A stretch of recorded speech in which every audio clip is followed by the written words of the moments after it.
चंद्रहासोज्ज्वल कराशाइल वरवाहना कात्यायनी शुभं दद्या देवी दानव घातिनी। कात्यायनी माता दुर्गा के 9 रूपों में छठे स्वरूप के रूप में पूज्य हैं। माता ने यह रूप अपने भक्त ऋषि कात्यायन के लिए धारण किया था। देवी भागवत पुराण में ऐसी कथा मिलती है कि ऋषि कात्यायन मां आदिशक्ति के परम भक्त थे। इनकी इच्छा थी कि देवी उनकी पुत्री के रूप में उनके घर पधारे। इसके लिए ऋषि कात्यायन ने वर्षों कठोर तपस्या की। इनके तप से प्रसन्न होकर देवी इनकी पुत्री के रूप में प्रकट हुई। कात्यायन की पुत्री होने के कारण माता कात्यायनी कहलाईं। सबसे पहले इनकी पूजा स्वयं महर्षि कात्यायन ने की थी। 3 दिनों तक ऋषि की पूजा स्वीकार करने के बाद देवी ने ऋषि से विदा लिया और महिषासुर को युद्ध में ललकार कर उसका अंत कर दिया। इसलिए इन्हें महिषासुर मर्दिनी के नाम से भी जाना जाता है। माता कात्यायनी की कथा इस प्रकार है। रंभासुर का पुत्र था महिषासुर, जो अत्यंत शक्तिशाली था।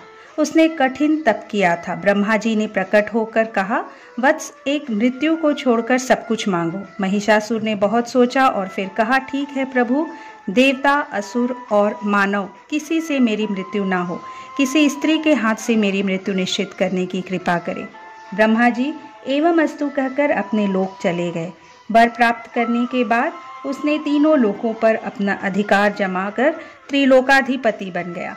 तब भगवान विष्णु ने सभी देवताओं के साथ मिलकर सबकी आदि कारण भगवती महाशक्ति की आराधना की।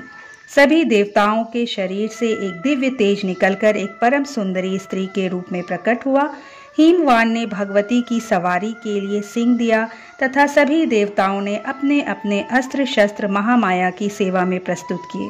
भगवती ने देवताओं पर प्रसन्न होकर उन्हें शीघ्र ही महिषासुर के भय से मुक्त करने का आश्वासन दिया। भगवती दुर्गा हिमालय पर पहुंची और अट्टहास पूर्वक घोर गर्जना की। महिषासुर के असुरों के साथ उनका भयंकर युद्ध छिड़ गया। एक एक करके महिषासुर के सभी सेनानी मारे गए। फिर विवश होकर महिषासुर को भी देवी के साथ युद्ध करना पड़ा।